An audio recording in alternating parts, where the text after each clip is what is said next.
Okay, 8.16. Brahmabhuna loka punaravartino arjuna mam vettatu kaunteya punarjanmana vidyate. From the highest planet in the material world down to the lowest, all are places of misery, wherein repeated birth and death take place. But one who attains to my abode, O son of Kunti, never takes birth again. All kinds of yogis, karma, gnana, hatha is ashtanga, etc. Eventually have to attain devotional service in bhakti yoga or Krishna consciousness before they can go to Krishna's transcendental abode and never return. So one might be following any of the paths, but if they have a goal to achieve Krishna's transcendental abode or Vaikuntha Loka, then they have to engage in bhakti. Even Ashtanga yogis who can technically enter any place because of their Ashtanga yoga, if they want to enter Vaikuntha, then they have to come to yoga, bhakti yoga. They can't achieve it without that. So bhakti yoga is the ultimate if somebody wants to come to Vaikuntha. Those who attain the highest material planets, the planets of the demigods, are again subjected to repeated birth and death. So even if somebody goes to higher planetary systems in the material world, they're again subjected to repeated birth and death. As persons on Earth are elevated to higher planets, people on higher planets such as Brahmaloka, Chandraloka, Indraloka fall down to Earth. As in, they don't, like, not that everybody has to fall down, but there's a possibility of falling down. It is said that the Jivi, first time he falls down from spiritual world, becomes Brahma. And then from that position onwards, he keeps falling down, then through all the 84 lakh species and again, going on. The practice of sacrifice called Panchagni Vidya, recommended in the Chandogya Upanishad, enables one to achieve Brahmaloka. But if on Brahmaloka one does not cultivate Krishna consciousness, then he must return to earth. So anybody who has to fall down will fall down to earth. And then again restart the process. Those who progress in Krishna consciousness on the higher planets are gradually elevated to higher and higher planets, and at the time of universal devastation are transferred to the eternal spiritual kingdom. Baladev Vidyabhushan in his commentary on Bhagavad Gita quotes this verse. Brahmana sahate sarve samprapte pratisanchare parasyante kritatmanaha pravishanti parampadam. When there is devastation of the material universe, Brahma and his devotees who are constantly engaged in Krishna consciousness are all transferred to the spiritual universe and to specific spiritual planets according to their desires. Okay, we want this for some reference.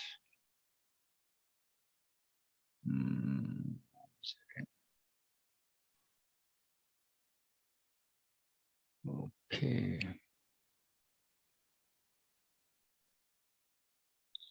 8.17.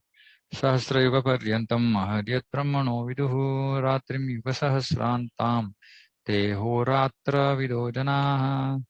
A human calculation, 1,000 ages taken together form the duration of Brahma's one day, and such also is the duration of his night. 1,000 ages is Chaturyugas. So 1,000 cycles of 4 yugas. The duration of the material universe is limited, is manifested in cycles of kalpas. So this 1,000 yugas is called kalpa. Kalpa is a day of Brahma, and one day of Brahma consists of 1,000 cycles of 4 yugas. Satya, Treta, Dwapara, Kali.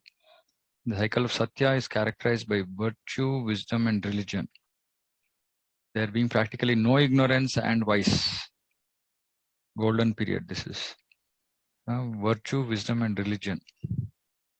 Yuga lasts 17 lakhs 28,000 years. Treta Yuga, vice is introduced, and this Yuga lasts 12 lakh 96,000. Dwapar Yuga, there's even greater decline in virtue and religion.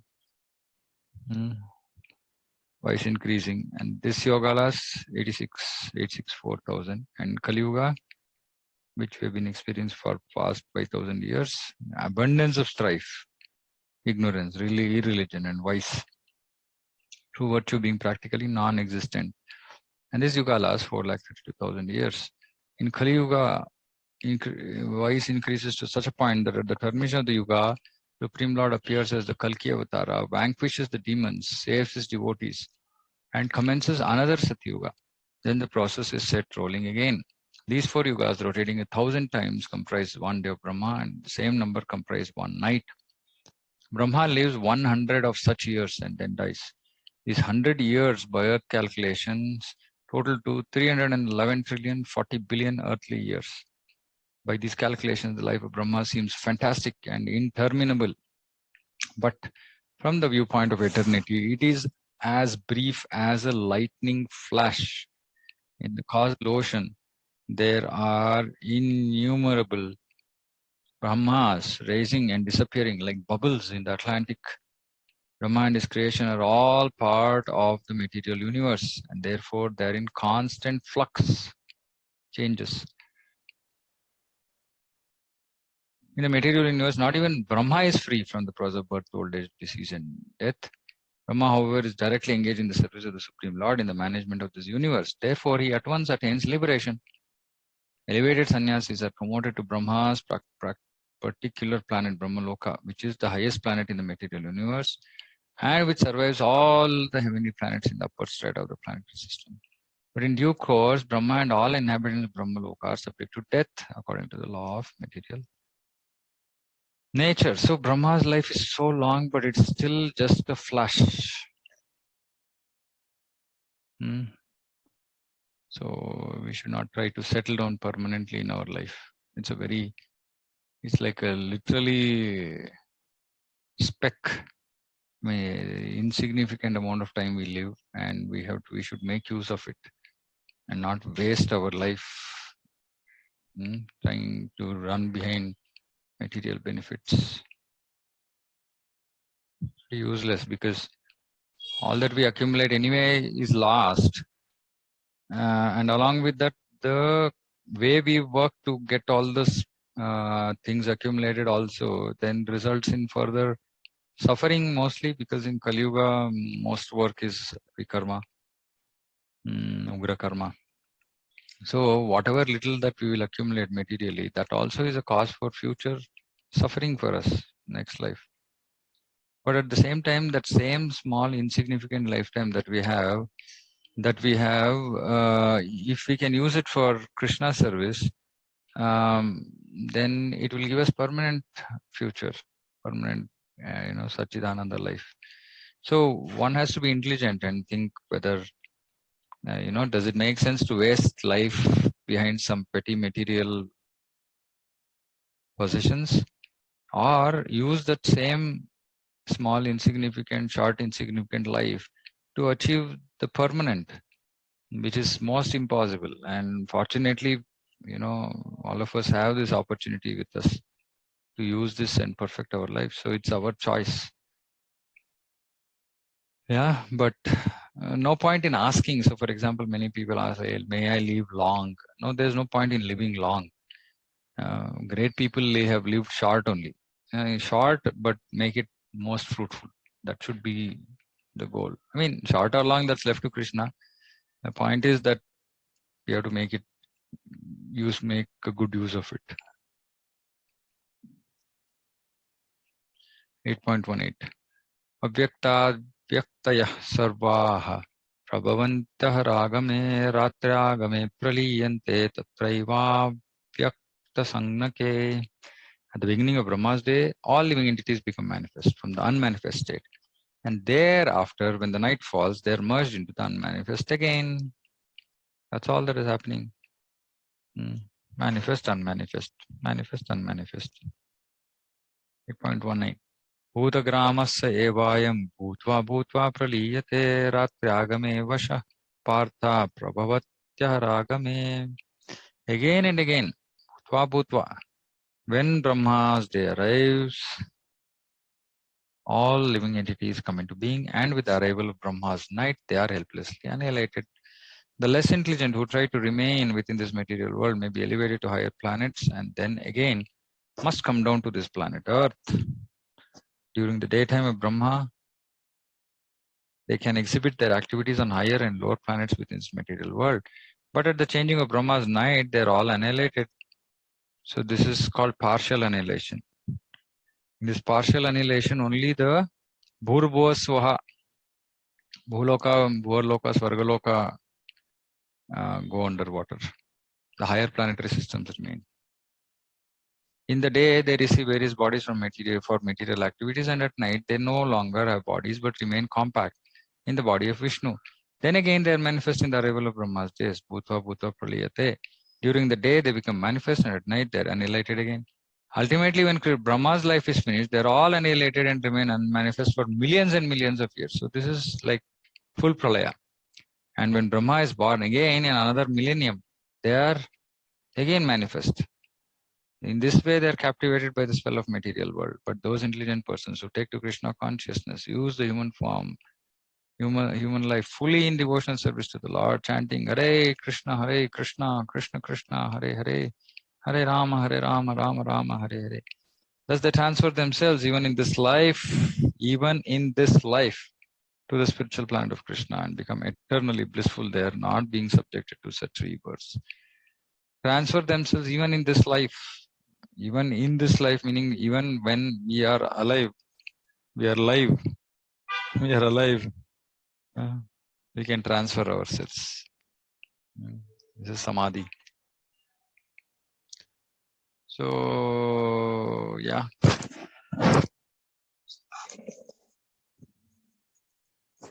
Okay. Verse 8.20. First, tasmat bhavonyo. So I have a question. Yes. It is mentioned that the jivas, they reside in the Vishnu's body, right? Yeah. So that is still material because still the jiva is not gone to Lord, right? So no. Material. Vishnu is not material, no? Yeah. So that's why I couldn't understand, because in what state it will be, because if jiva enters into Vishnu's body, then it will not even come to the material world, right? No, not like that. So Vishnu, as in this is Garbhodakashayi Vishnu, no? So he's the super soul of all living entities. So they'll enter into his body and they'll come out. They'll enter along with their subtle body and they'll come out again to get gross bodies. Only when they go out of the material realm of material world will they not come back again. But Garbhodakashayi Vishnu is absolutely within the Brahmanda. It's like a resting place. You can just think about it like a resting place. That's why actually it is called Ashraya. Sanskrit word is Ashraya. Ashraya means resting place. So they're just resting for the title Brahma wakes up, they're all resting and then they'll again restart their activities. That's all.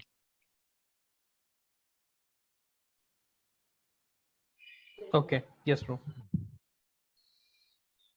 Okay, 8.20. Parastasmatu bhavonyo vyakto vyaktat sanatana yap sap sarveshu bhuteshu nashyatsu na vinashyati.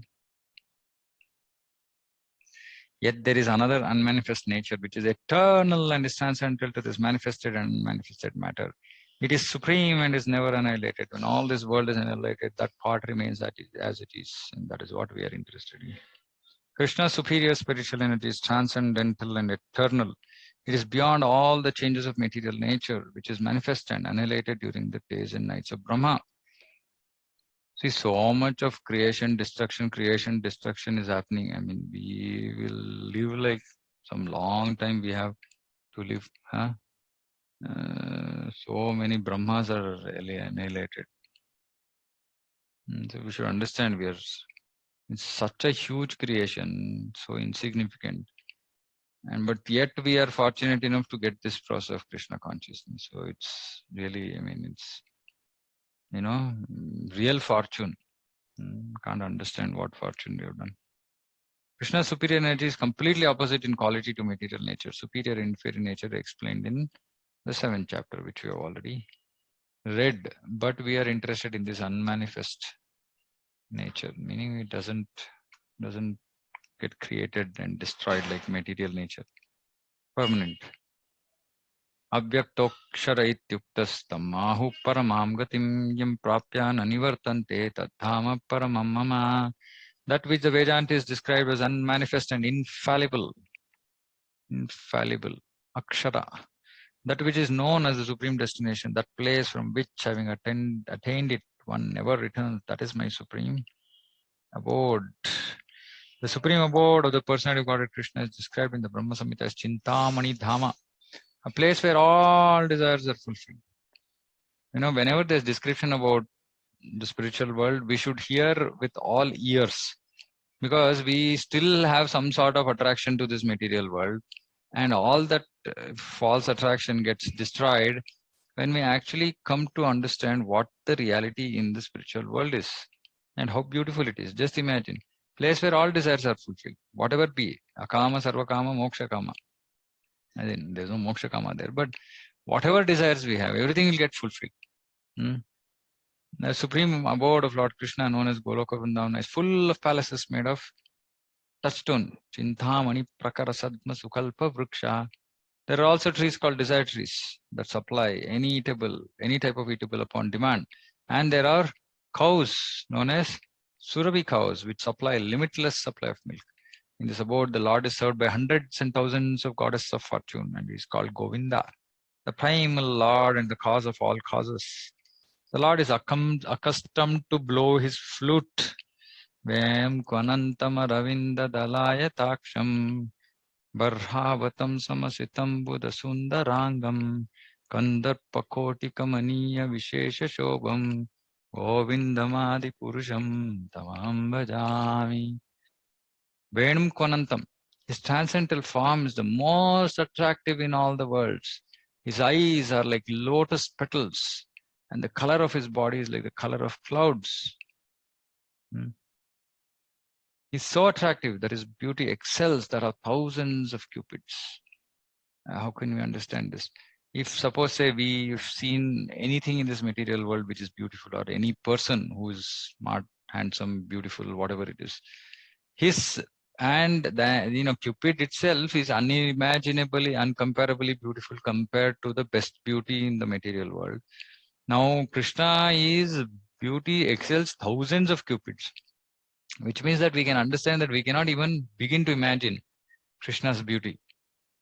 We cannot begin to imagine Krishna's beauty.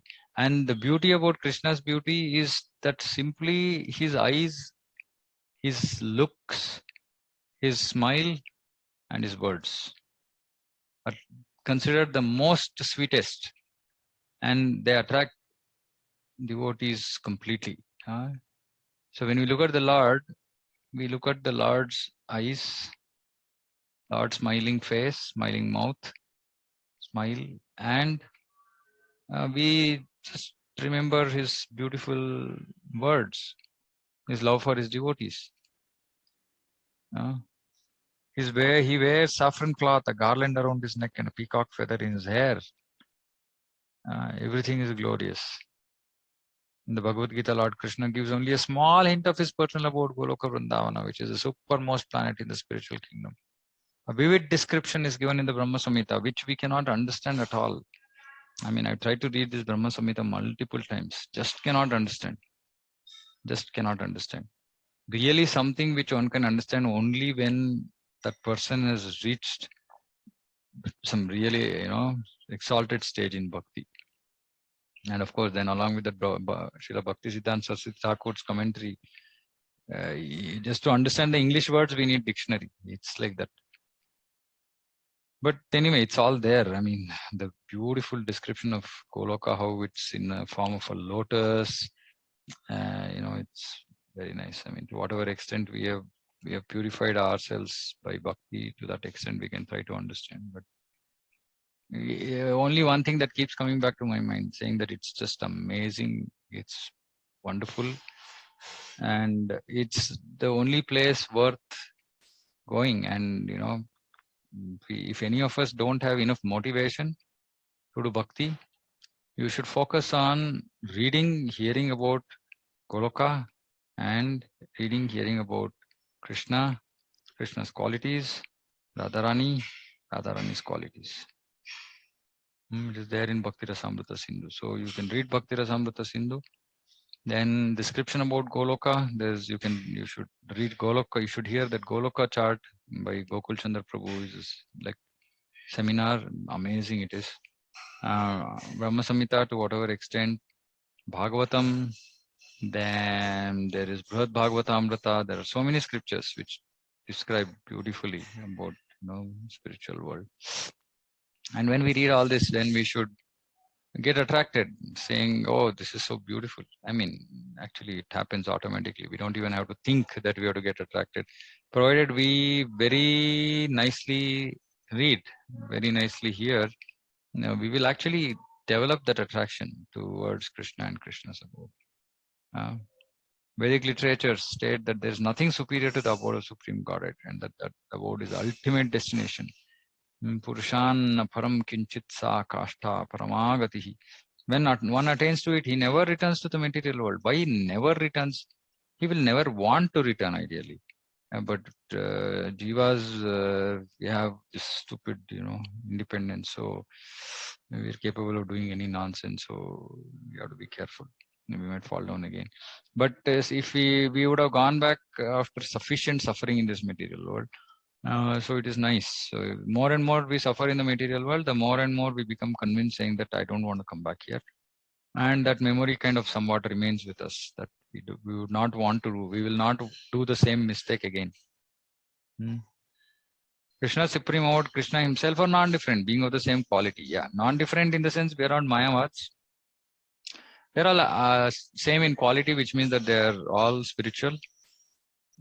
They're all beautiful as well. They have so many features, varieties of features, both Krishna himself and his Supreme Abode. On this earth, Vrindavana, 90 miles southeast of Delhi, is a replica of the Supreme Goloka Vrindavana located in the spiritual sky. And one should go here only after having got permission from Sri Chaitanya Mahaprabhu and Nityananda Prabhu by visiting Mayapur. Then one should visit Vrindavan, and not visit Vrindavan, one should serve Vrindavan, because we are not tourists. So as soon as we enter the Dham, we offer obeisances to the Dham, and especially Vrindavan, because it's very, very dear to Krishna. Even if remotely or by chance or for whatever reason we do any kind of offense to Vrajavasis or other devotees or the Dham, then we are in for serious trouble. So I normally don't take anybody directly to Vrindavan. First, always take them to Mayapur, then let them get Chaitanya Mahaprabhu's mercy, then we can take them to Vrindavan. And when we have to enter Vrindavan, consciousness changes. If we are really serious, then our consciousness becomes spiritual. It remains spiritual till the time we are there. And as soon as we come back to Delhi, we are unfortunately back to abnormal. But yeah, that's life as of now. But it should, at some point of time, we should be in Vrindavan all the time, with Vrindavan all the time. That should be our goal. Anyway, these are all high talks for me also, but it's also my goal that I am aspiring to achieve. When Krishna descended on this earth, he sported on that particular tract of land known as Vrindavana, comprising about 168 square miles in the district of Mathura. See, for Krishna's devotees, whenever we hear Krishna, whenever we hear Vrindavan, and anything connected to Vrindavan, whenever we hear Nanda Maharaj, Yashoda, Gopis, Srimati Radharani, we should suddenly, even if we are, in doldrums or some, we are not in a good state of mind, body or whatever, we should get excited, because it's the only thing worth really living in that way. And it's amazing. It's just simply out of the world. More and more we try to understand the glories of Krishna and his abode, the more and more we realize, saying that first, how fortunate we are. Second, how far we are. And how much endeavor we have to do, how much serious we have to become to get there. I don't know. Unfortunately, not everybody is, and I don't see everybody coming to that mood, because, the first thing that one has to do is get initiated, right? And we've been running this study session for now 6 months, 6 months at least, I guess. And the intent of these study sessions was that everybody becomes more serious in bhakti, but fortunately, I don't think I've been able to achieve that goal in any form or shape. But the idea is that we have to make progress. I mean, we have to make progress. Otherwise, life will just go on. I mean, get over. So I request all devotees here, please become serious about initiation. Please work towards it. Because only then Krishna accepts us when we become attached to parampara. Only when Krishna accepts us, then we can even think about going to the spiritual world. Otherwise, we are stuck here. This miserable dukkhalayam ashashvatam. Not that I want to discourage any of you or anything, but really, when we hear about Vrindavan, Krishna and all that, we should feel, oh, I want to be there. And then we should suddenly realize, oh, I don't seem to be qualified though. Can I become a little bit more serious? Can I do... I mean, everybody should have milestones, right? Like we all have milestones at work, whether we like it or not. Somebody sets milestones for us, right?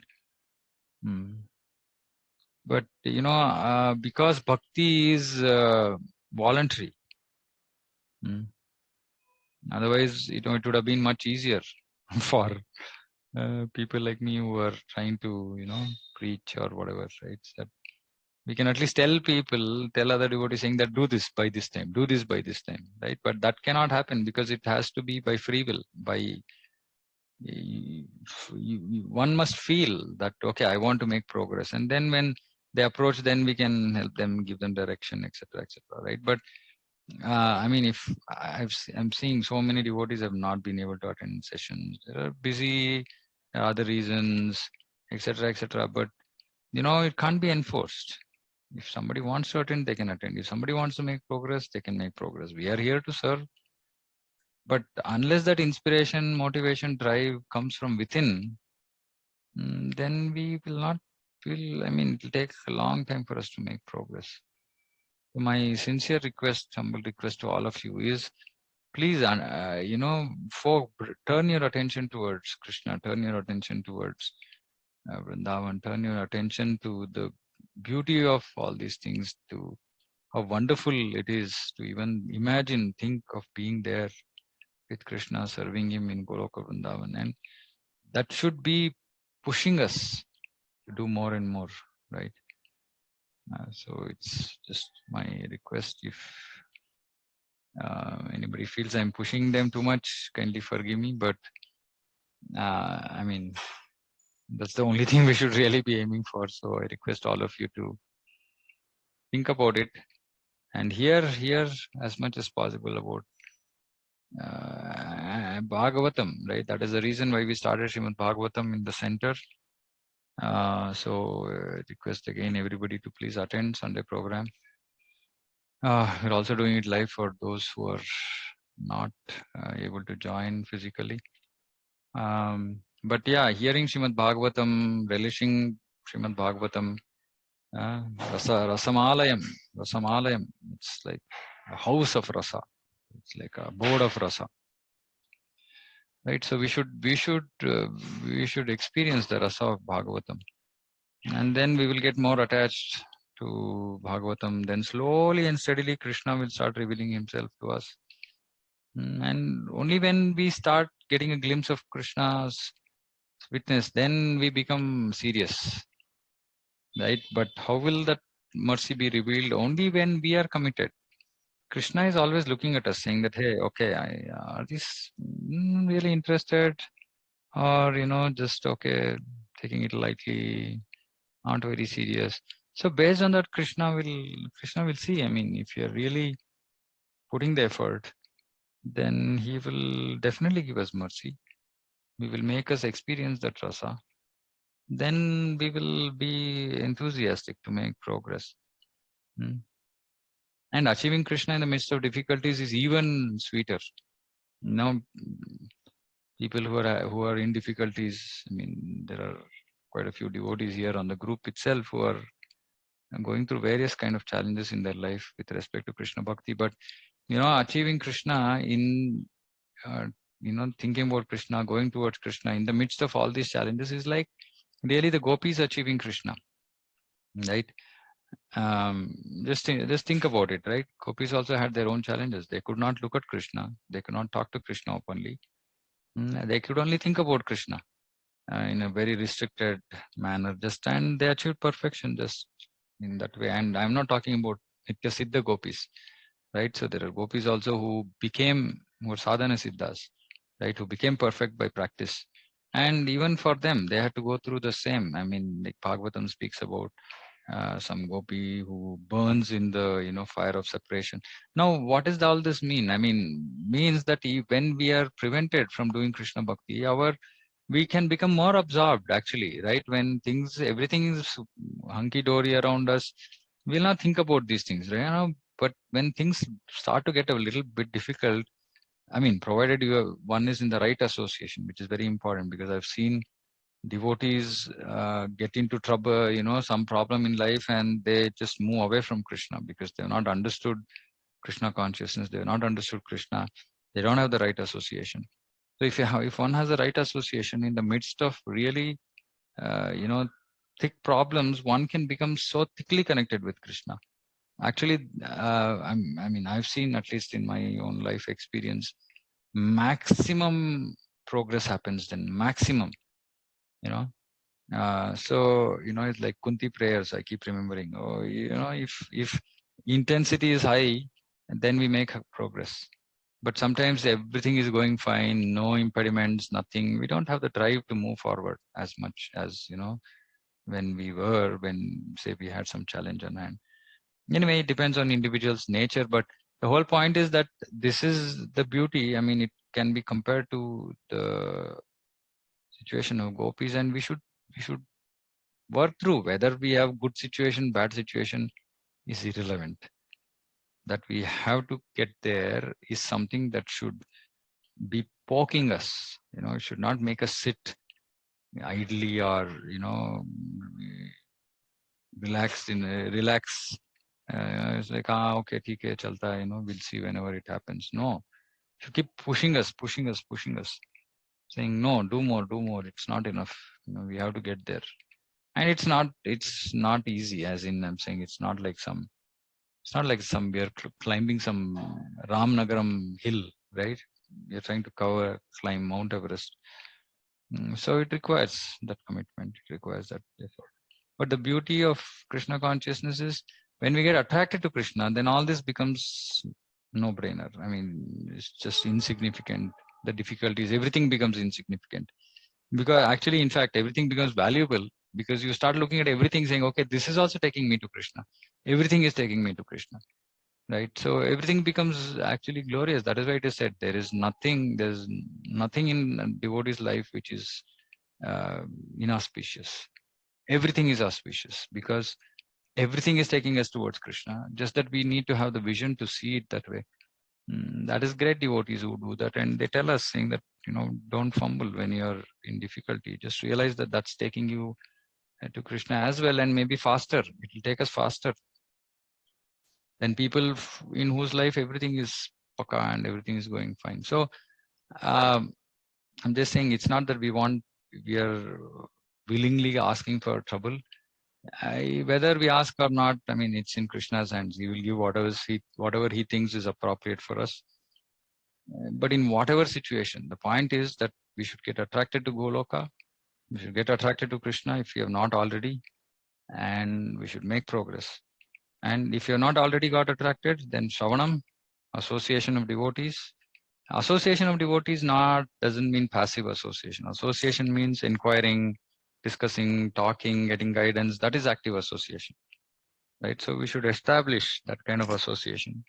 Every devotee should have at least one such devotee in his or her life whom he or she feels confident that that person can take me on that path. Of course, Guru is always there, but we might not have access to Guru all the time. So then his disciples will help us, right? Like that. And it's very important. That is why Rupa Goswami says, Bhuyam Akhyati Pruchati. So we should have that. Then we will make progress. We'll tangibly see that we are making progress. Anyway, for me, whenever I come to Krishna, Goloka, Vrindavana, goal of life, I get super excited. But yeah, hope hope it'll all make you move faster than what you already are. Okay, I think we'll stop here. 8.1.16 to 8.2. Any questions anybody has, or any comments, or after the long monologue?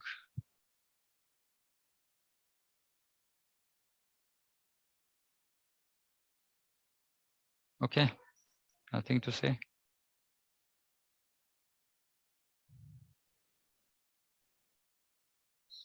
Okay, and we will end.